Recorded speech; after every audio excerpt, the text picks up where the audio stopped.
Good evening and welcome to Q&A, live from the Dockland studios in Melbourne. We're one day closer to a looming election with just 1 million to go.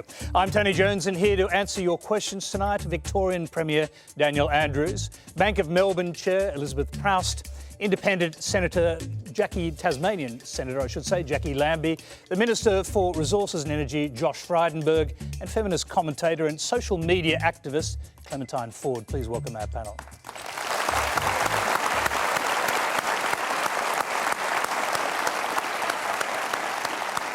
Now, don't forget, depending on your time zone, Q&A is either live on ABC TV or ABC News 24. It's simulcast on News Radio across Australia. Well, Malcolm Turnbull's announcement that we're on track for an early election and a likely double dissolution has reshaped tonight's program. Let's go to our first question. It comes from Susan South. My question is to Senator Jacqui Lambie.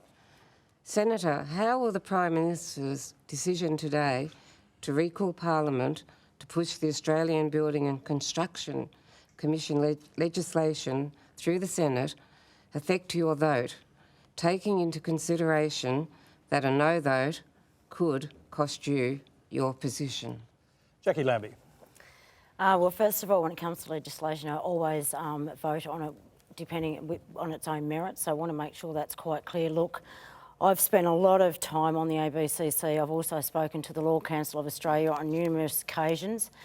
They have problems with this. As a matter of fact, pretty much what they're saying is it has more holes in it than the target at the shooting range. So that, I have a problem with that. It's taking away, your civil basic rights, which is another issue. One of the biggest problems I've had through all of this, I was one of the lucky ones to see the secret reports that they've all been talking about, and I can tell you now... Talking about Dyson Heydon's secret volume of the Royal Commission. That's right, so I'm talking about the Royal Commissioner Heydon and his secret reports, and the thing what stunned me, I've been corresponding with him over the last 12 months and asking him questions as he's been going along. The thing that really opened my eyes up when he said to me, this is a grave threat to the power, or grave threats to the power and authority of the Australian state. So I was thinking, oh my God, what are in these secret volumes? Well, after going into the room to have a look at the secret volumes, I can tell you in just over an hour, I came out of there and I was absolutely flabbergasted. I don't know what the Royal Commissioner is trying to pull here, but there is nothing that even resembles anything. There's a grave threat to the power and the authority of the Australian state. So whether he has misled the people or he has lied to you, I can tell you what is contained in those secret reports. There is nothing there that is not normal that happens on the outside and in other places, whether that's even what's going on in our banking and finance sector, whether it's going on in our sport. So for $80 million, I have to ask what the Australian people have actually received here, and I tell you what I have seen, and I'll speak a lot more about this obviously on the floor in Parliament, what I have seen has been very disappointing for $80 million of your taxpayers' money. Can we take it, Jacqui Lambie, that you will be voting no? I will be voting ABCC. no to the ABCC. I'll be quite honest like that. I will not be blackmailed. I will not have a gun held to my head. This is not the way to play politics. And as for my seat, well, that is up to the people of Tasmania. Now, if they don't want me up here keeping the bastards honest, then they'll get rid of me. If that's what they want from me, then I'll be safe. Josh Frydenberg, sounds like you've got your work cut out for you, unless you want a double dissolution election, in which case you've targeted this quite well. Well, look, Jacqui Lambie's been entirely consistent with her previous positions on the ABCC, but we see this as an important economic reform. You have to understand that it came out of the Coal Royal Commission. It was instituted by the Howard government. Labor dismantled it. Bill Shorten abolished it in 2012. It was an effective cop on the beat and an important sector of the economy. We now want to bring it back. 1 million Australians are employed in the building and the construction sector, but 2/3 of the industrial disputes in our country are in that building and construction sector. And since the ABCC was abolished, there has been a 34% increase in those disputes. So this goes right at the heart of the productivity of the Australian economy, about incentivising investment.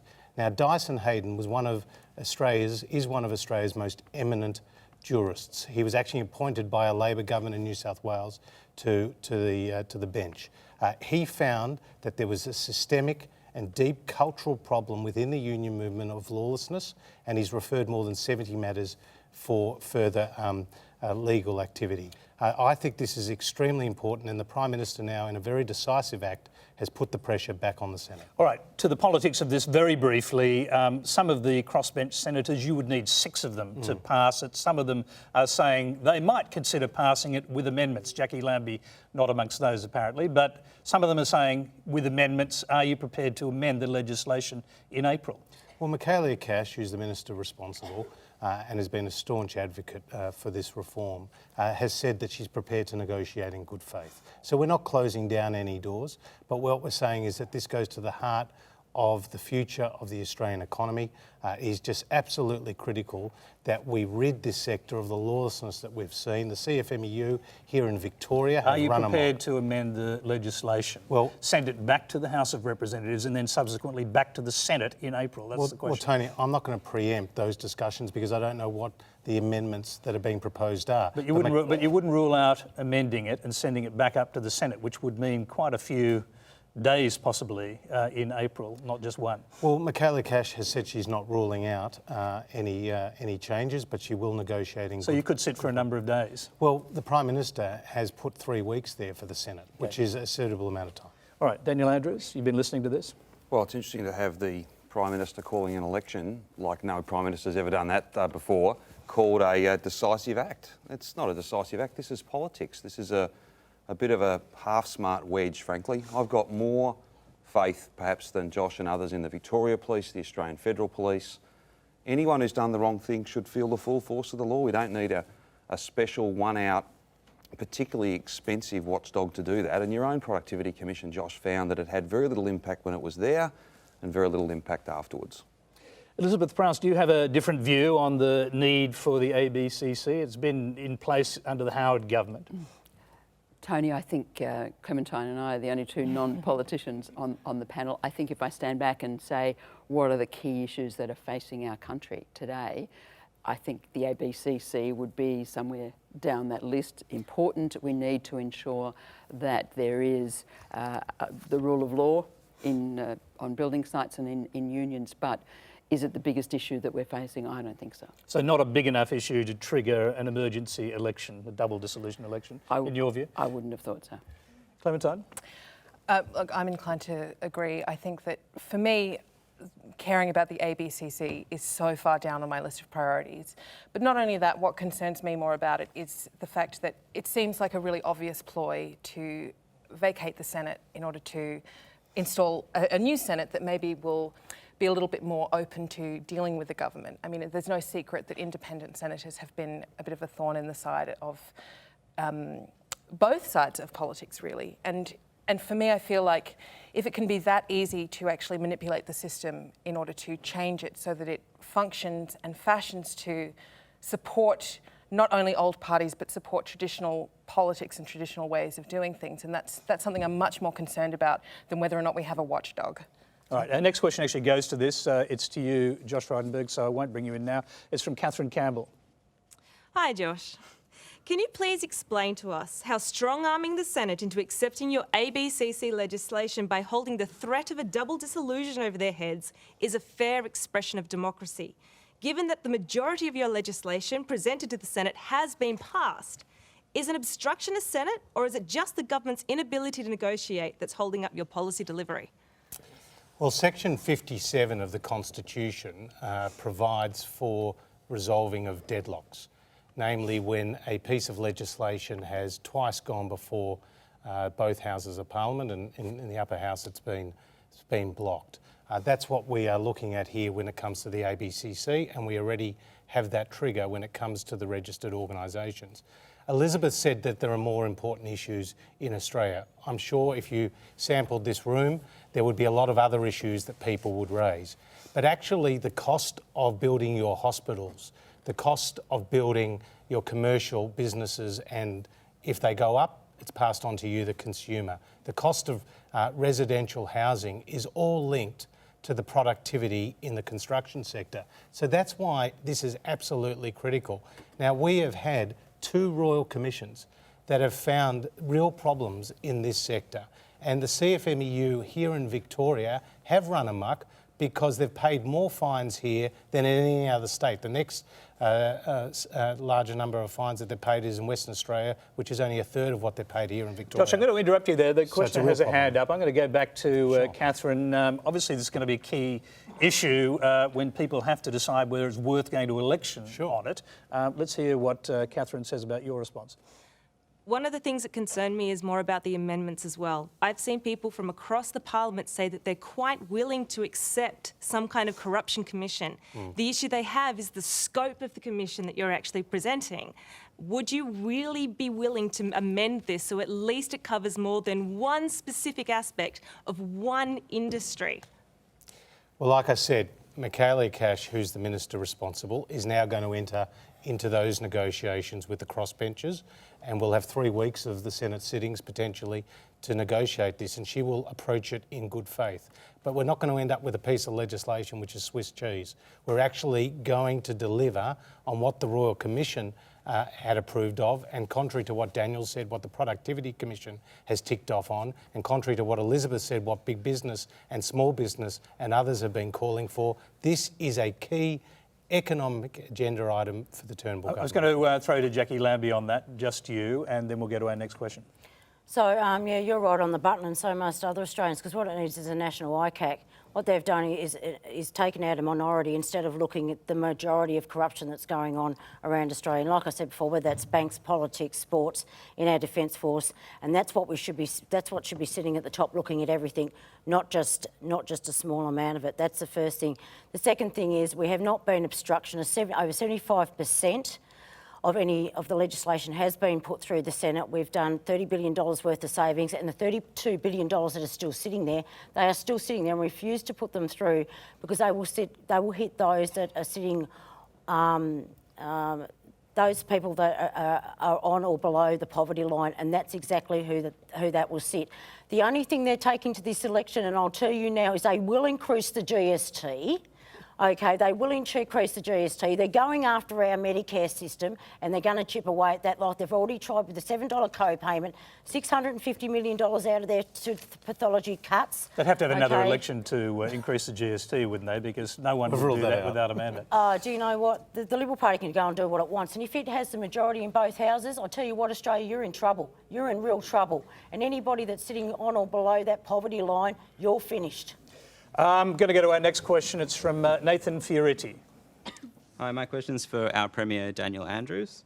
Over the last few days, the ALP has been damning the Greens for counting on coalition votes to pass changes to Senate voting arrangements. This reform has been Greens' policy for around 12 years now. And yet your party colleagues appear to be hell-bent on going after them and labelling this a dirty deal. Even better than that, many of them actually supported this reform until not so long ago. Daniel, you have voiced your opinions on issues before that didn't sit so well against your party's national agenda. What are your thoughts on the changes? Do you see how they actually improve our democracy? Well, thanks, Nathan. It's an important question, and I'm sure Jacqui and others will have comments on this as well. But look, the former Liberal Premier of Victoria offered me the same deal. He offered me a deal just a couple of weeks before the 2014 state election, and I said no. I think we do better. And we're proof positive of that. If we've got more voices representing lots of different groups, lots of different perspectives, it makes you work harder to win the argument. And I think, you know, I'm well known for working with people, and that's exactly what we've done over this last year and a half. We've passed, you know, everything of significance has gone through the upper house. We've got shooters, sex party MPs, we've got the Greens, of course, independents, DLP. This notion that you can't work unless you've got a majority in both houses, well, Victoria puts the lie to that. The last time the Conservatives or a government had a majority in both houses in the federal parliament, well, we got work choices, and I don't think anyone was particularly pleased with that. You've got to work with people. I'm not one for going after the Greens. I'll go after their policies, absolutely, and I'll call out wherever I can the fact that they're more often than not running a commentary on the sidelines instead of actually delivering outcomes for people who, without a good government, never get the life opportunities they are entitled to. Can I just pick you up on that?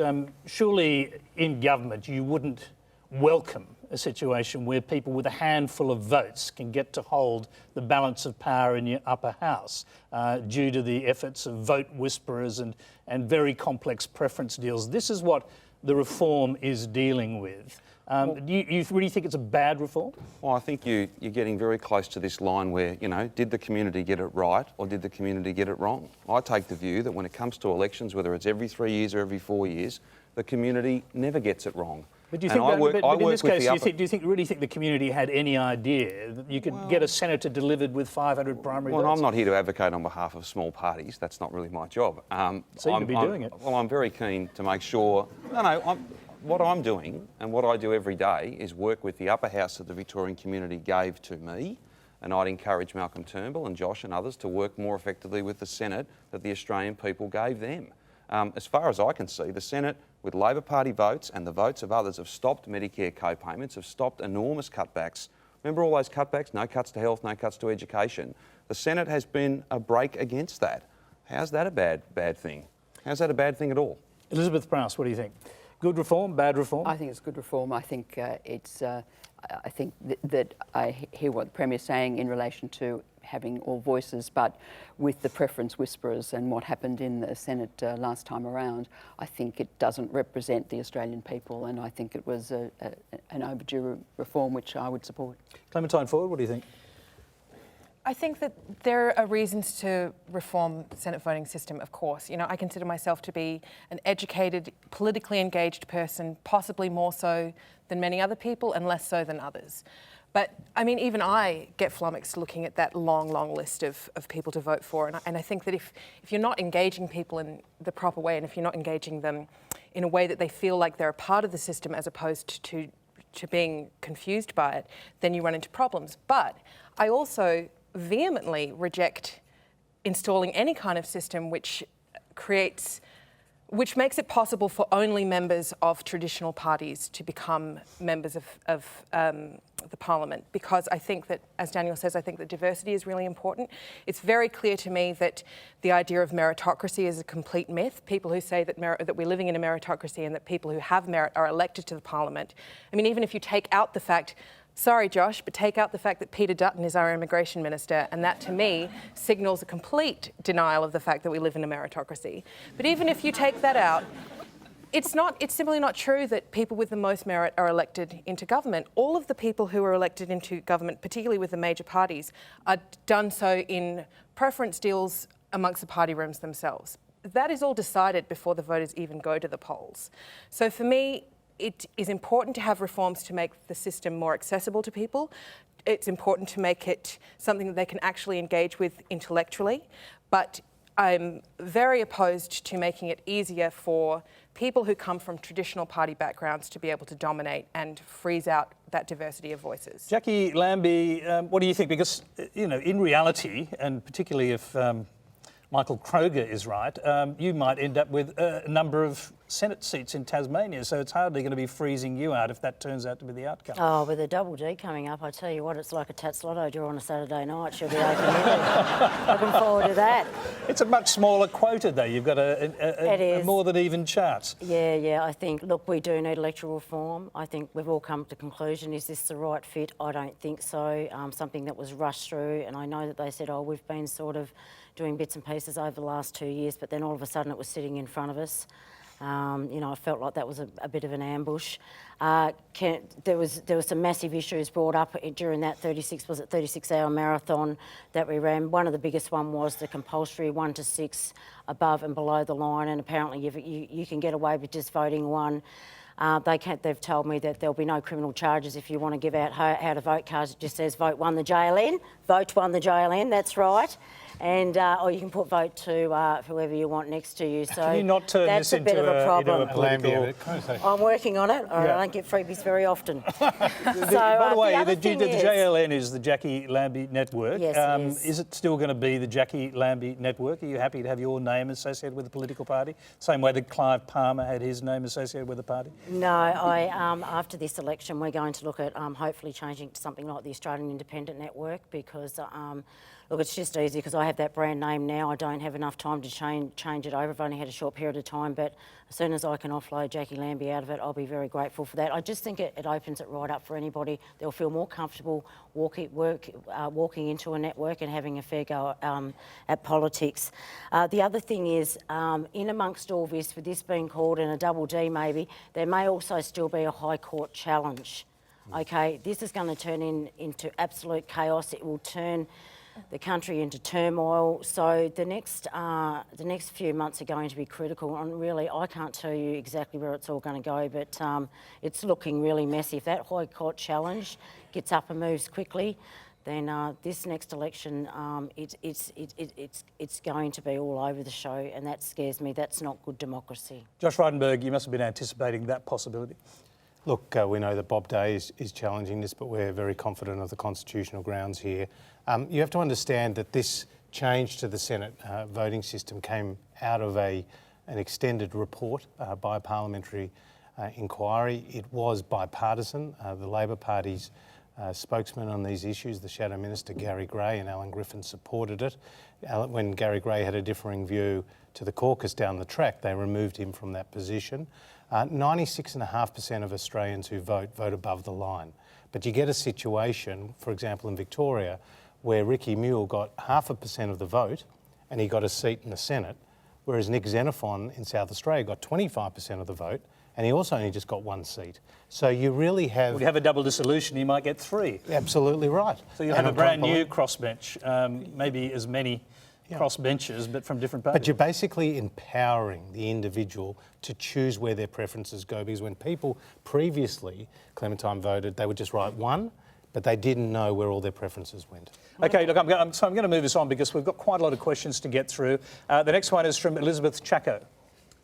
I'm 19 and this is my first ever election to vote. And this year started with the exciting induction of Malcolm Turnbull as Prime Minister, bringing with him the innovation age. But things have been sort of stagnant since then. The defunding of the safe school programs, defiance against negative gearing policy, and ministers dropping off one by one. And these are all issues that affect young people and no doubt noticed by young people. So for first-time voters like me, what can the Liberal Party offer? And what is the price the party is paying for backbench politics? I'll start with Clementine Ford. Well, at the moment, I don't really feel like there's much that can be offered at all. And, you know, the last time I was on this show, which was also the first time I was on this show, I sat next to Malcolm Turnbull and I made a cheeky joke about when are you going to challenge for the opposition leadership? Because at the time, the backlash against Tony Abbott was so massive. And for me, I really felt like he was such a negative influence in the political sphere and also personally as a woman.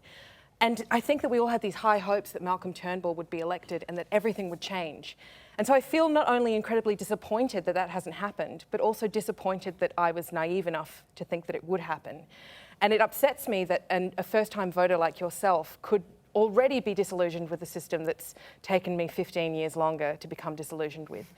And the fact is that Malcolm Turnbull was a very smooth operator. It was a very convenient position for him to be in being able to challenge Tony Abbott and be that kind of cool new party leader. But as it turns out, it seems to me that he has no conviction on anything. He's played his hand both ways for everyone. He's played the hand of being, very pro-women and, making a statement against men's violence against women. And at the same time, the $100 million that they announced for funding was not anywhere near the $300 million that Tony Abbott took away from funding. It didn't refund women's refuges. He can pose at Mardi Gras with his wife and pretend that he's all part of the glitter cannon brigade. But at the same time, he's not doing anything other than saying, well, we'll have a plebiscite. But even beyond that, this is the issue that I'm most passionate about talking about tonight, is that I can understand why for a lot of LGBT advocates and LGBT people, the issue of same-sex marriage was really just kind of a conservative foil. Because actually, the real issue, one of the major issues facing LGBT people is the high rate of poor mental health and the high rate of suicide rates. And the fact that Malcolm Turnbull has for no reason, not for a saving of money, not for any other reason other than appealing to the right wing of his party and the rabid right wing of his party, has gutted the Safe Schools Coalition when he could have could have really showed some backbone in that area and really put his weight behind that. I mean, this is a program that Daniel can speak to. This program has been Clementine, running... we're going to come to that issue specifically later, but let me just quickly put this to you. I mean, a lot of people are saying this is a chance for Malcolm Turnbull to get a mandate, to go to the election and to have a mandate so that Malcolm can be Malcolm. That's what people are saying. You don't think there's any possibility? I'll throw that around to the other panellists, but quickly, a quick answer. What does that mean? If we're always being told that another time, we'll have to wait for change, we have to wait for change. It's not time yet. When will it be time for change? When will it be the time for the kind of change that will not just allow same-sex attracted people to get married, but that actually will stop LGBT people from killing themselves? All right. Elizabeth Proust. Before we hear from Josh, I want to hear from the other panellists just to get a sense around that question. Do you feel a sense of disappointment about what's happened since Malcolm Turnbull became Prime Minister? If I speak both personally and as a member of the business community, yes, there is disappointment. I think there was great expectation when he was elected in September last year that it was almost a change of government, and it felt partly like that. I think the fact that so much has been ruled out in the lead up to the election, and not just tax reform, I think is disappointing. And I think, to Elizabeth's point about 19-year-old voting for the first time this year, I'm of the baby boomer generation. I was educated pre-HEX. Buying a house was relatively easy.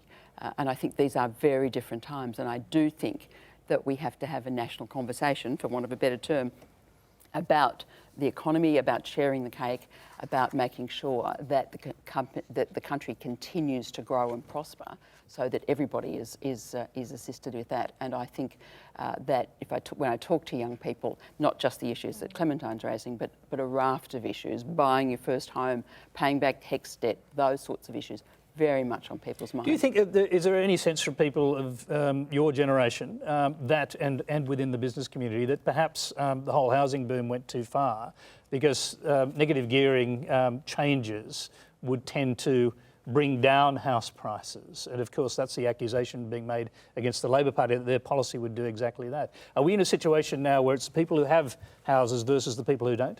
I think there's a fair bit in that. I'm not sure it was just negative gearing that has done that. It's a part of the negative gearing in combination with capital gains tax. Capital gains tax. The fact that we all want to live in cities and really close to the centre has pushed up prices as well. Access to public transport. So that's a big part of it. But I think buying a first home today for most people is really, really difficult.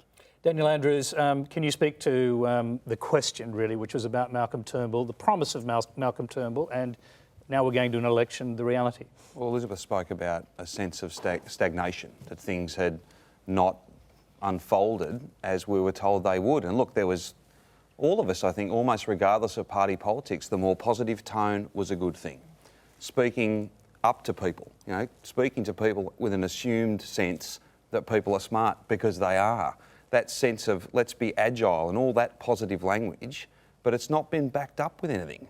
We haven't seen investment, we haven't seen any significant policy announcements, we've seen a number of retreats, and then we see this really quite, well, I don't know whether it's dangerous, but it's disappointing, the notion that, well, we used to have a leather jacket on and we were for climate change action, we were for different constitutional arrangements, Australia proudly taking its place in the world republic. We used to be supportive of a whole range of minority groups, those who need the protection and the decency that only a good government can offer. And now we're seeing all sorts of policy decisions that don't make any sense.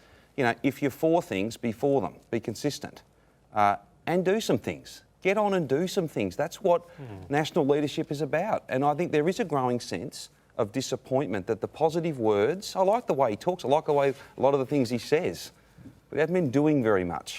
He hasn't been doing very much at all. Abbott had to go. This is probably the best way to do it. Tony Abbott had to go. These are Malcolm Turnbull's own words, because the government didn't have an economic plan. Well, 6 months later, where's the economic plan? The budget's been moved forward a week. The budget's happening a week early. That's not an economic plan. No, that is a political plan. Now, Josh Frydenberg, can you talk to this idea that Malcolm Turnbull promised but didn't deliver? The idea been delivered by our questioner. Well, leadership is the combination of continuity and change. And there were some things that Tony Abbott did extremely well and put some building blocks in there in which we're all the beneficiaries, like the free trade agreements that he struck. We're now reaping the benefits of those. Malcolm Turnbull becomes Prime Minister. He's a self-made person. He's had a background in the startup industry. And what does he do? He announces $1 billion plus innovation policy, which has been overwhelmingly welcomed by industry. Now, he's taken on some pretty tough vested interests, whether it's in media reform and changes that hadn't been undertaken before. Well, the business community, by the sound of it? The business community on Section 46, which is the changes to competition law, which were deeply opposed by the business community, but we sided with small business, and we think we've got a good policy there which will boost jobs and productivity and innovation. Obviously, Senate reform, that's a pretty tough one, and he's come through that as well with success. His defence white paper will set this country up for the next 10 years because it's more money and a focus on innovation on the defence industry. So I think there's actually a lot of things happening. Now, what matters to the people in this room, of course, are some of these social policies, but it's also levels of employment. Because if we don't have a job, no one's going to pay for the hospitals, no one's going to pay for the schools. Now, we created 300,000 jobs last year, and our economic growth at 3%, Tony, is higher than in the United States, higher than in the UK. Sounds like Tony Abbott did have an economic plan, because that can't have happened overnight. No. These changes, this is incremental changes and and it's just happened over time, and we are now seeing a very strong Australian economy.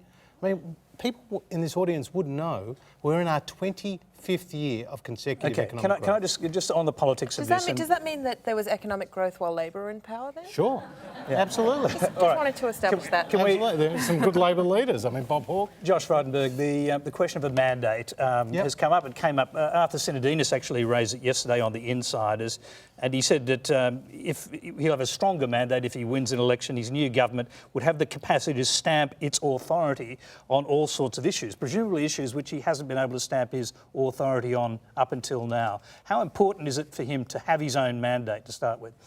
Well, from my perspective, he got his mandate when he was selected by the party room as the leader, and that was last year. Now, his position on marriage equality hasn't changed. His position on climate change hasn't changed. I mean, it might surprise you, but we actually think, the plebiscite or the positions we've got that we took to Paris for the climate change talks, we're proud of those and we'll defend them every day. But, Malcolm Turnbull is still the optimistic leader, the innovative leader that Australia needs and wants. But is Arthur Sinodinos right that in actual fact an electoral mandate is what he needs at the moment to stamp his authority on a range of different issues? Well, let's just see what happens with the election, but we're confident we'll win it. We'll take policies that we'll implement after the election and we'll let the Australian people make that choice. Will things be different, though, after the election? I mean, we could go back to our questioner there to see whether she's convinced by all of this, but would things be different after the election? Well, there will be some issues that will come to a head, like the plebiscite that we'd hold after the election. So I actually think there's continuity in the policy between now and after the election. I think a very divisive... No, Clementine, go. I just want to say something very quickly, and that just goes back to this idea of people being politically disengaged, and it's obviously not a new story. That one of the other things that we always hear is that we will address these things after the election.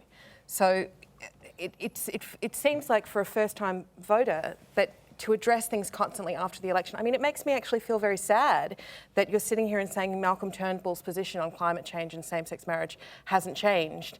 And yet, obviously... Why is that sad? I think that it's sad that it hasn't changed, and yet his conviction to deliver those things has changed. Well, Clementine, can we just go back to a questioner who started this, first-time voter, Elizabeth Jacqui. Elizabeth, listening to this, is your mind changing in the way you're thinking about it? I think I'm just concerned that we're forgetting about these issues that could create a lot of change and then putting them down the priority list. Like, I think that's the reason why a lot of younger people and the rest of the population gets disengaged into politics. It's just all this talk about, like, economics and things, which I understand is really important. But in order to get that population engaged, you need to get things through, like, say, gay marriage, climate change policy. Okay, I'll just quickly go to Daniel Andrews. You were going to jump in there. Well, I think this notion that a plebiscite after the election, so a special election just on whether the Marriage Act should treat people equally, I don't know that that's necessarily the greatest thing going around. I think that's going to be a very divisive, potentially spiteful debate. And we've seen just in recent weeks with people attacking programs like Safe Schools that actually work. They work, they save lives. These subliminal, often quite loud messages particularly to young gay men and women, gender questioning, same-sex attracted young people and some older, that somehow there's something wrong with them. Now, there's no good to be had from that. We didn't have a plebiscite to change the Marriage Act under John Howard to say a man and a woman and no one else, a man and a woman. Why do we need to have a separate standalone election with all the bitterness and spite that will come from that? All right. Okay, thank you. We've got a question on another issue which has been raised a little bit, but let's hear again from Christine Nguyen. In 2009, Malcolm Turnbull lost leadership of his own party when he crossed the floor in favour of Labor's emissions trading scheme. In this instance, we saw a man who was willing to stand up to his own party in support of his own views. 6 years later, and 6 months into his new role as Prime Minister, we have not seen any substantive change or progress on the issue of climate change. The record-breaking temperatures of this recent month should be a wake-up call to our politicians. It's time to put climate change back onto the national agenda. I pose this question to the panel. How can Malcolm Turnbull take control of his own party and affect progress on issues that Australia really needs? Elizabeth Proust, I'll start with you there.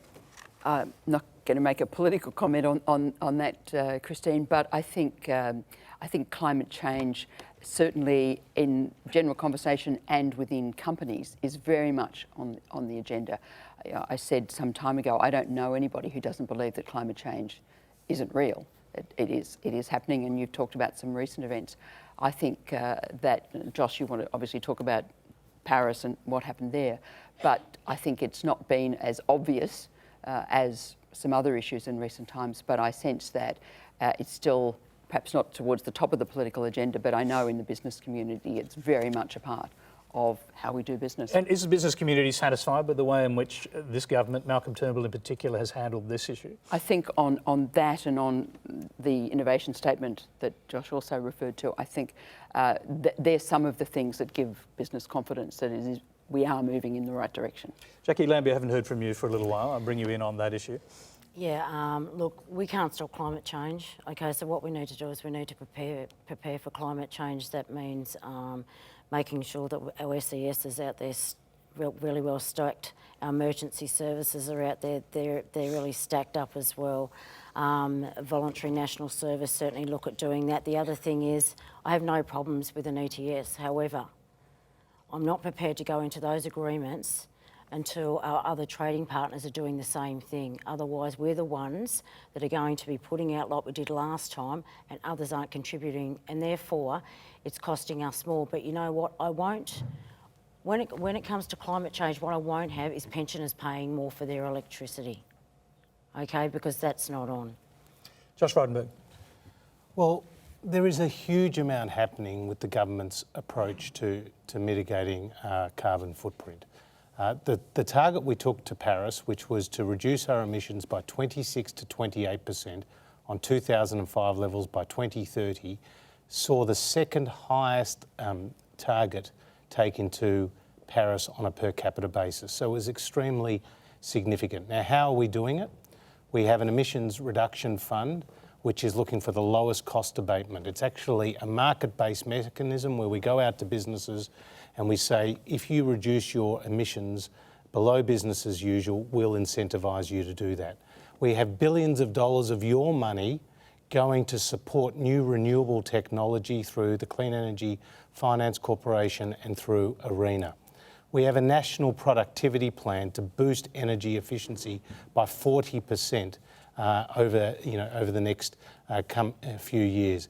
These are very significant initiatives. Now, I go around the world in my role as Energy Minister, and I'm engaging with other countries and other leaders. And they have acknowledged that under Malcolm Turnbull there has been a significant change, and that these policies that we have in place, whether it's around renewable energies or elsewhere, are quite significant. And just finally, it might also surprise you to know that nearly 15% of Australian households have solar panels on their roofs. That's the highest number of solar panels on people's roofs per capita anywhere in the world. I mean, we are taking up this renewable energy in large amounts. It's working in reducing our carbon footprint, and it is being acknowledged through the world. Oh, do you know what? Can I just ask something? So while you're on that, can you promise these people here, when it comes to the Clean Energy Finance Corporation and ARENA, you have no intentions in the future of wiping them out? Because they are actually alternative triggers for a double dissolution, because you have attempted to do that, your government. And Malcolm Turnbull, I think, made quite clear at his press conference that that was not the focus for us. Okay. Daniel Andrews, briefly. Well, we had a chance a little while ago to have a proper feed-in tariff arrangement in relation to renewable energy, and the federal parliament, not just the government, but the federal parliament didn't do the right thing. We wanted an opportunity to be able to top that up and to have our own schemes. You know, for me, this is about, there is some urgency. You've only got to get the briefings from all the emergency services heads that I do. We've just had a really long, hot, dry and dangerous bushfire season. It came much earlier. All of these things are very real, and we all confront them in different ways. The most important thing in some respects is that this is ultimately about jobs. And if we get this right, this is the innovation, this is the agility that the Prime Minister talks a very good game on, but needs to do a lot more in terms of delivering real outcomes. And I think the states and territories are prepared to work with him, but we need to see more than fine speeches on this. Okay, let's move to a fresh topic. Remember, if you hear any doubtful claims on Q&A, send a tweet using the hashtags FactCheck and Quanda, and keep an eye on our Twitter account for fact checks. The next question comes from Deborah Harrison. Following last week's riots in Melbourne and the government's response that this sluggish behaviour will not be tolerated, a lot of commentary suggests that integration is the key to accept and stop this kind of behaviour. Daniel Andrews, I'd like to know how the Victorian government will go about integrating these gangs and ensuring that myself and my family won't have to live in a city that has these horrible sorts of events. Look, Deborah, it was a horrible event. And I was pretty clear in the aftermath of it that none of us accept that. That's not something that can be excused, and let's not make any excuses for the behaviour that we saw. Some crimes can be properly explained, but none of them can be excused, and we should be really clear about that. There are some drivers, I think, behind some of this. When you've got 40–50% youth unemployment rates in some parts of our city and state, when you've got some groups, and I want to be clear about this, Deborah, there's not one particular cultural group. There were people of lots of different backgrounds. Their common feature was not their migrant background, the language they speak at home, their conduct, as appalling as it was, that's what linked them, that was the common feature.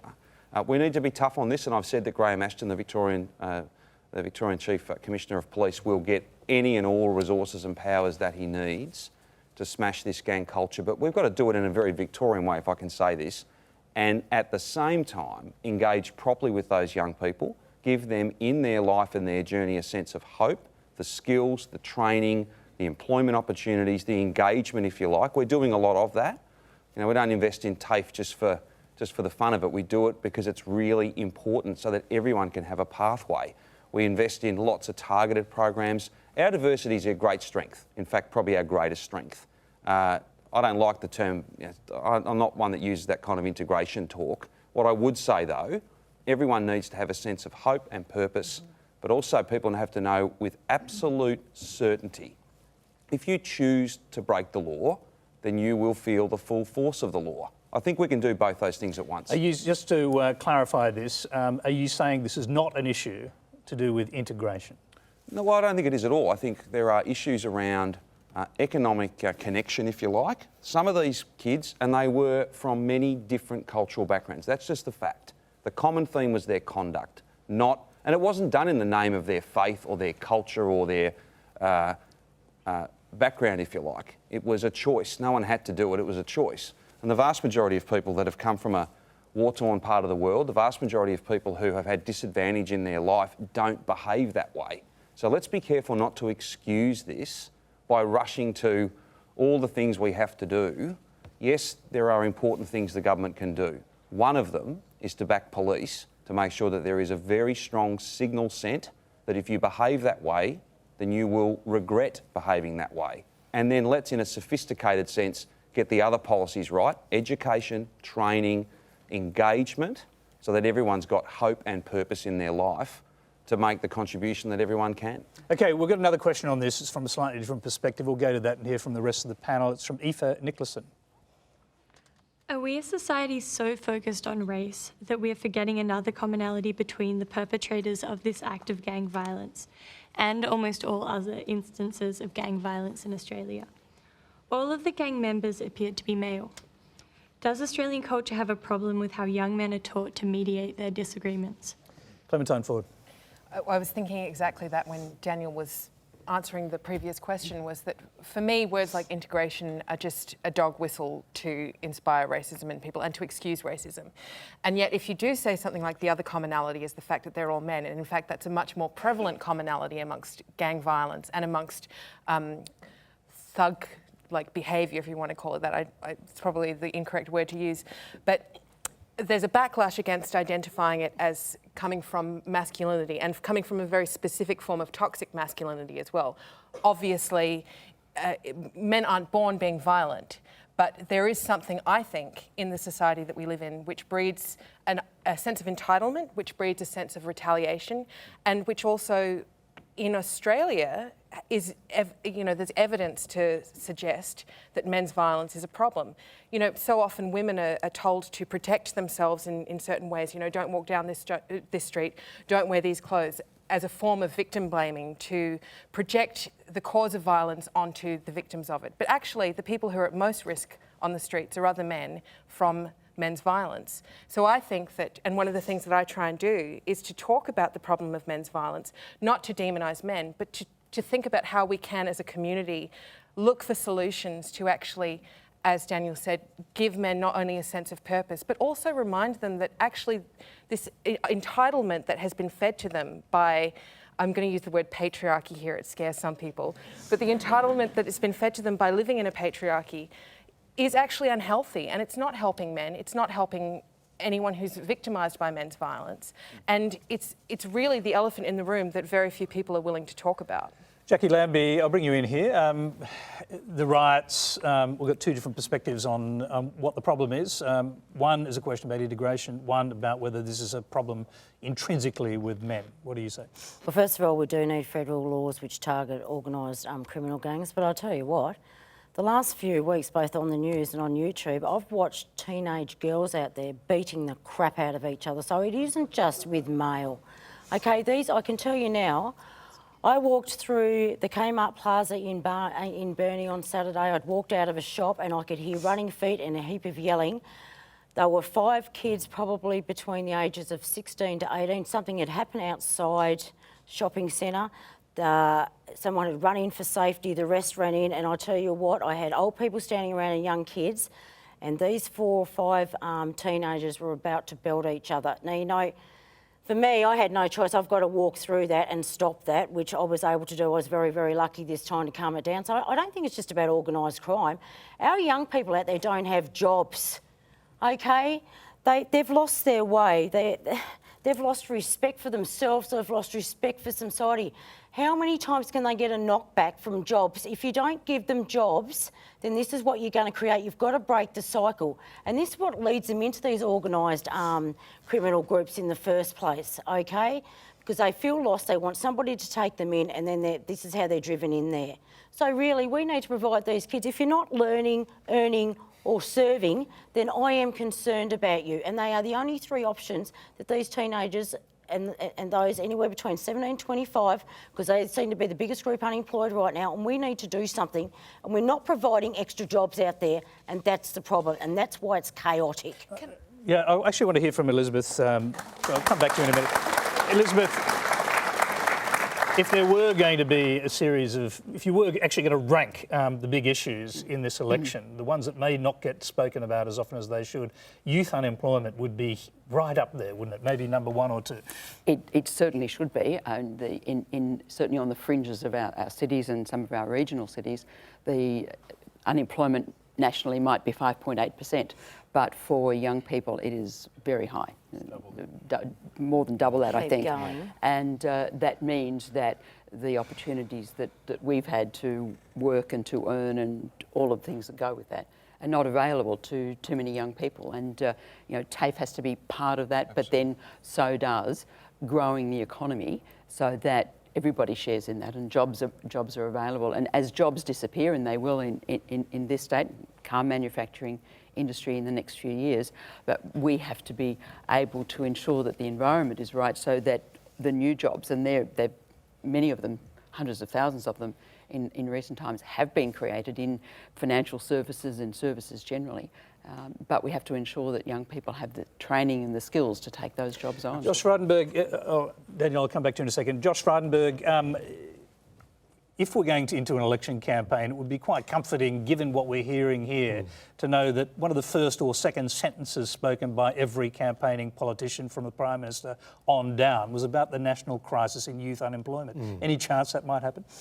I think it's an absolute key focus for us. We are pleased that the number is actually coming down, and it's amazing to hear Daniel talk about 50 to 60% unemployment in some communities. I know some parts of Australia, youth unemployment is above 20%.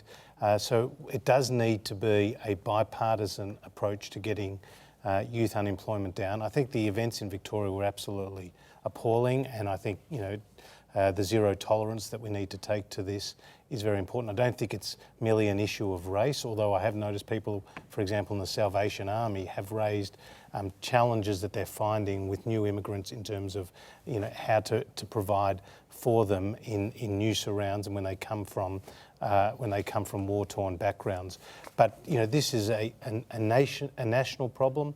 It's a bipartisan challenge, and I think we've all got a lot of work to do. Okay, let's move on. The next question is on a subject we already started talking about earlier. That's the Safe Schools program. The question's from Carter Smith. Hi, I'm a queer student, and as thus I have many queer friends, sexually and gender. The notion that the Safe Schools program is radical gender theory is absolutely ridiculous, and what Clementine said earlier about young queer people having a high rate of suicide and mental health is absolutely true. Trust me, I see it. I'm very proud to see my Premier standing up for the rights of LGBT people and standing up for the Safe Schools program, and I just want to know that he will continue to fight for that in the face of adversity, and what he will do to ensure that people are educated on these issues and also that kids are kept safe. Daniel Andrews. Can I just say, we still have a few questions to get through, so we can keep our answers tight. I couldn't put it any better than Carter did. This program works, it saves lives, and I've sat and listened to so many young people who've told me exactly that story, and people who are a little older, Carter, and they say, gee, I wish this program had been there for me when I was at school.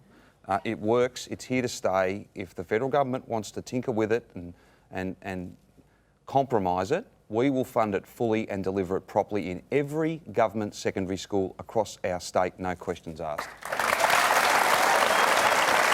So, can I just confirm what you're actually saying here, because the federal education minister is not saying he's going to get rid of the program, but simply to change it and make sure it only goes to secondary schools.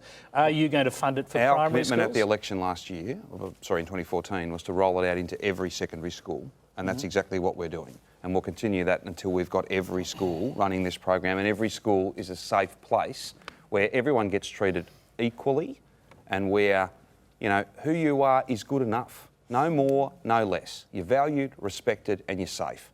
Let me talk about very quickly one of the changes. This notion that you can only participate in the program if your parents have said you can. It's very difficult for some young people to talk to their parents about these sorts of issues.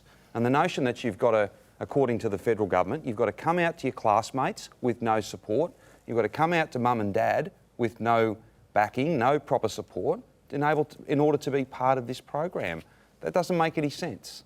Doesn't make any sense. It works. Why would you do this? Why would you tamper with something that's actually saving lives? We'll come back to Carter in a moment, but first we want to hear from the government as to why it's changed.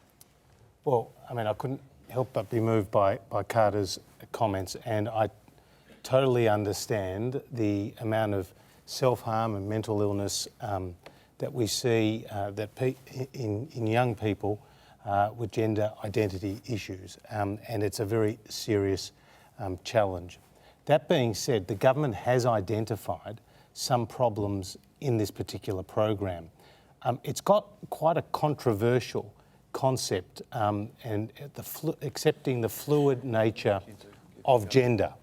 Now, that goes beyond boys and girls to talk in the program itself as saying gender is something that someone accepts themselves, that someone self-selects is the words that they use. The materials in the program says we shouldn't use the terms boys and girls, ladies and gentlemen anymore. We should use gender-neutral terms. Now, Simon Birmingham has done, I think, an extremely good job of reviewing this program and announcing some changes. Now, his changes are changing some of the content, getting more parental engagement, getting more peer review, and ensuring that the website links are actually to organisations that receive state or federal funding. And I would ask Daniel Andrews, before he rushes out and goes beyond even what the Safe Schools Coalition itself has asked for, because it said this program should be optional, you're now saying it should be mandatory, and you've gone much further than they've even asked for. What do you have? What problems do you? Having introduced it back in 2010, we're not rushing, mate. We've been on this for a long time because it works. Because it works. But what problems do you have with getting more parental engagement? And I actually think, Daniel, it was completely outrageous of you, right, to go out and criticise... I've committed the outrage here. This is exactly right. To go out and... You don't believe this, mate. You don't. To criticise parents or politicians... You're not in the Corey Bernardi camp. No, you're just not. Hang on. To criticise parents or politicians who raise questions about this program. You called them bigots. You called them homophobes. Well, that is not preaching the tolerance that this program is designed. Hang on. It's not about tolerance. Can we just about tolerance. It's about tolerating gay people. Just pause for a moment. It's not about tolerating people. Just hang on for one moment, if you wouldn't mind. I just want to quickly hear from our questioner, then I'll come back to you. Go ahead. You've been listening to this, Carter, and I'm just interested in what you think about the kind of nature of the debate. I think the problem is politicians are using young, innocent, in-pain children as political bullets. That is unacceptable. Kids are being hurt when they hear this entire debate about, oh, well, no, we can't really talk about that and that's not really safe. It's still creating this idea that they are different, that they are wrong, that they are not being accepted. That is driving kids to hurt themselves. That is driving kids to kill themselves. I know that no one wants that, so I just think it's ridiculous that this debate has to keep going on. I actually do believe that this should be mandatory in schools because most kids aren't bigoted. No one is born bigoted. They learn bigotry. So when this kind of debate happens and this kind of pushback against natural human rights occurs, I think it is absolutely ridiculous and it's detrimental to kids' health. So why does this have to continue? Why does the government have to push back?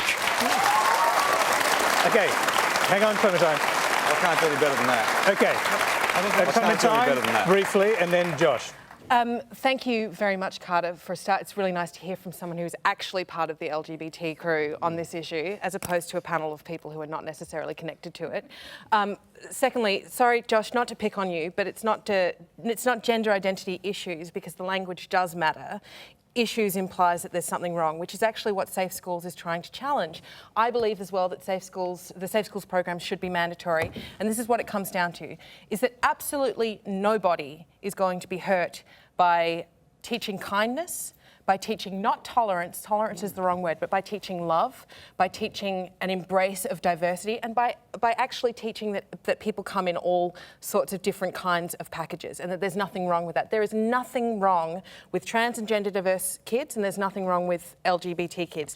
But the very last thing is that reducing it so that it's only introduced in secondary schools, it makes the assumption that this awareness only transpires when you enter secondary school. It's not. You know, we've got kids who are very, very young who are affirming and being supported to affirm their gender identities from a young age, who need to be supported by the school systems that they're entering who need to be surrounded by love and acceptance. And the other thing as well is we've got kids who aren't challenged by living in a transphobic society, who want to be supportive allies. Okay, Clementine, first of all, it has to be said that it is only in a tiny number of primary schools, so it hasn't been taken up by a lot of I think it should be mandatory everywhere. All right. I think that adults would actually benefit from having this training. Josh, I'll bring you back in, but want to get to another question, so if you can briefly respond. Look, as an anti-bullying program, we need those, right? We need to build awareness of the situations that you raise. Nobody's disagreeing with that. But when you actually read through these materials where they ask you for they give examples of kids in year 7 and 8 asked to pretend that they are aliens from another planet who come here and they're genderless. And they're asked questions about what would they do without any genitals. Now, that's in year 7 and 8. Now, I bet you all those parents that Daniel wants to subject to this program want to have a say as to whether it's age appropriate or indeed appropriate at all. That's a debate we haven't had, right? And that's the questions that have been asked. Not about an anti-bullying, not about awareness, but about the age-appropriate nature of an agenda that seems to have gone beyond anti-bullying. Right, let's hear from our other panellist, Jacqui Lambie. Oh, good on you for standing up. I'll tell you what, mate, it is a reality. It is happening. Let's talk about it. That's what's missing. Don't go... See, that's the trouble with you Conservatives. It's happening, mate. It's happening. Bring it to the surface. Let's discuss it, all right? So everybody's comfortable with it. And if that takes it, well, why not? We've got kids out there at 10 years of age with an ice pipe in their mouth. So please don't tell me these things aren't going on. Let's get a reality check here. Elizabeth Proust. I support the program. My knowledge is a slightly different area. I'm the Deputy Chairman of the Catholic Church's Truth, Justice and Healing Council, which is dealing with the Royal Commission into Sexual Abuse of Children, and I've been working on that now for a few years with my colleagues. And having children safe and making sure that something like this happened in my church and in other churches and other institutions, you can't say will never happen again, but minimise the chances of it never ever happening again is something I support very strongly, and anything that we can do to ensure that all of our children are safe, we must do. Josh Frydenberg's making the argument the program went too far, essentially. I don't know the details of the program, but we have to sign up to having our children and our grandchildren safe in our schools, in our other institutions. I'll give you the final word. The program works. Good on you. Simple as that. Simple as that. And that was a brief final word, but it's all we need because that's all we have time for. Please thank our panel, Daniel Andrews, Elizabeth Proust, Jacqui Lambie, Josh Frydenberg and Clementine Ford.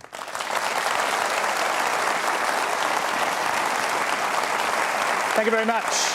Now, thank you. Next Monday on Q&A, we talked a little bit about innovation and Australia's innovation future. Well, there's never been a more exciting time to spruik innovation policies. So what do the major parties have to offer? Joining the panel next week, the government's point man on innovation, Wyatt Roy, the opposition spokesman on digital innovation and startups, Ed Husick, the founder of the Innovation Clearinghouse, Sandy Plunkett, quantum physicist and nanotech researcher, Michael Biersick, and young entrepreneur, Holly Ransom. Until next week's Q&A, good night.